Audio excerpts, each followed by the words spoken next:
Hello students, YouTube के इस channel management with DP Singh में आज अपने MGS university BCom part third के पेपर फर्स्ट इंश्योरेंस बीमा के बारे में बात करेंगे। इसको समझने का प्रयास करेंगे। 4 मुख्य पॉइंट्स द्वारा अपने इस वीडियो में मैं आपको बीमा के बारे में समझाने का प्रयास करूंगा। फर्स्ट, व्हाट इज इंश्योरेंस, बीमा क्या है। सेकंड, ओरिजिन ऑफ इंश्योरेंस, इसकी उत्पत्ति कैसे हुई बीमा की। तीसरा, बीमा शब्दावली, इंश्योरेंस टर्मिनोलॉजी, जो हम इसमें शब्दावली यूज़ करेंगे उसको समझने का प्रयास करेंगे। और चौथा, बीमा की परिभाषाएं क्या है। प्रथम, व्हाट इज इंश्योरेंस, बीमा क्या है। देखिए, बीमा ये कहा जा सकता है कि अनिश्चितताओं या जोखिमों को कम करने का एक उपाय है, एक माध्यम है। मानव जीवन की आधारभूत वास्तविकताओं में एक वास्तविकता उसके जीवन में अनिश्चितताओं का होना है, जोखिमों का होना है, जिसे वो सदैव कम करने का प्रयास करता रहा है। तो उस प्रयास के रूप में बीमा का प्रयोग करने लगा, बीमा का प्रयोग किया जाने लगा।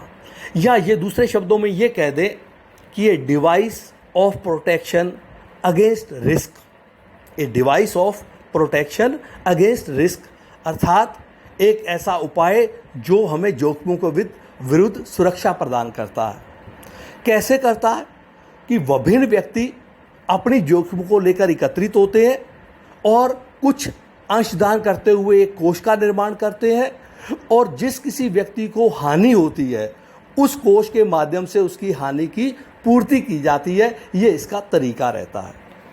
इसी प्रकार दूसरा जो अपना पॉइंट आता है वो आता है इसकी उत्पत्ति कैसे हुई। तो मानव सभ्यता, मानव समाज, मानव का इतिहास देखें तो प्रारंभ से किसी न किसी रूप में ये बीमा का प्रयोग करता रहा है।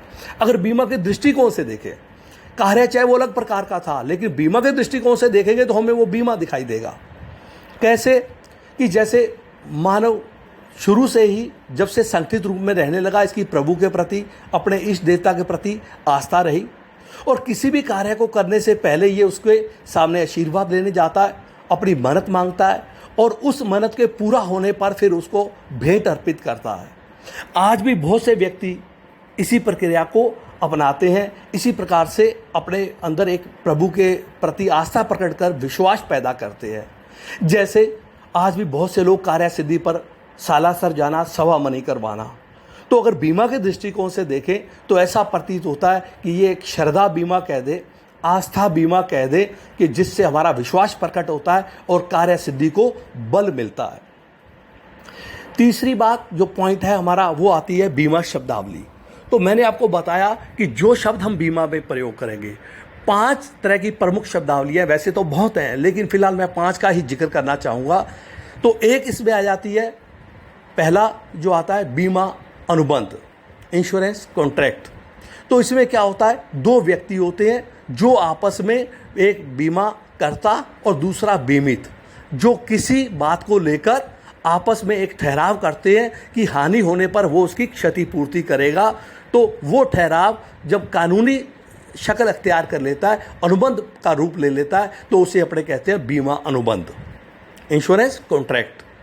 दूसरा आता है इसमें इंश्योरर, अर्थात जो बीमा करता होता है, अर्थात जो व्यक्ति कुछ अंशदान लेकर, कुछ अपने प्रीमियम लेकर और किसी व्यक्ति की हानि होने पर उसे क्षतिपूर्ति का वचन देता है, वो व्यक्ति बीमा करता कहलाता है या उसको इंश्योरर कहा जाता है।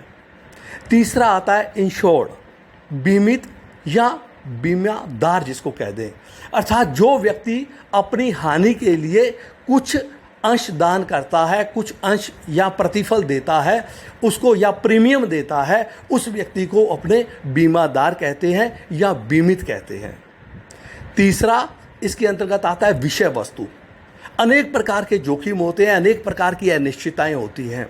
तो उन अनिश्चितताओं को, जोखिमों को, जिनको लेकर वो प्रीमियम देता है, अपना अंश देता है और सुरक्षा प्राप्त करता है। उन सभी प्रकार की अनिश्चितताओं को, जोखिमों को हम उस विषय वस्तु के रूप में मानते हैं, शामिल करते हैं। पांचवा इसमें आता है प्रीमियम, या कह दे उसका अंशदान। जो बीमित व्यक्ति होता है और जो अपनी अनिश्चितताओं के बदले में एक क्षतिपूर्ति का वचन प्राप्त करता है, उसके बदले उसे कुछ प्रतिफल देना पड़ता है, उसको अपने प्रीमियम के रूप में जानते हैं, उसे प्रीमियम कहते हैं। अब आता है इसकी परिभाषाएं क्या हैं। तो इसकी परिभाषाओं में सबसे पहले परिभाषा मैं न्यायाधीश चैनल या जस्टिस चैनल कह दें, उनके द्वारा दी गई परिभाषा है। जैसा मैंने पहले आपसे कहा था कि किसी भी परिभाषा को याद करने का सबसे बढ़िया तरीका उसको पॉइंट्स के रूप में बना लेना है। तो ये 5 पॉइंट्स के माध्यम से अपने इस बीमा को न्यायाधीश चैनल के द्वारा दी गई परिभाषा को समझ सकते हैं कि बीमा वह अनुबंध है, पहली बात। दूसरा, जिसमें एक पक्षकार जिसे बीमाकर्ता कहा जाता है, एक निर्धारित प्रतिफल के माध्यम से जिसे प्रीमियम कहा जाता है, तीसरी बात। चौथी, दूसरा पक्षकार जो बीमित होता है उसे किसी विषय वस्तु घटना के घटित होने पर पांचवा, धनराशि चुकाने का वचन देता है, इसको बीमा कहा जाता है।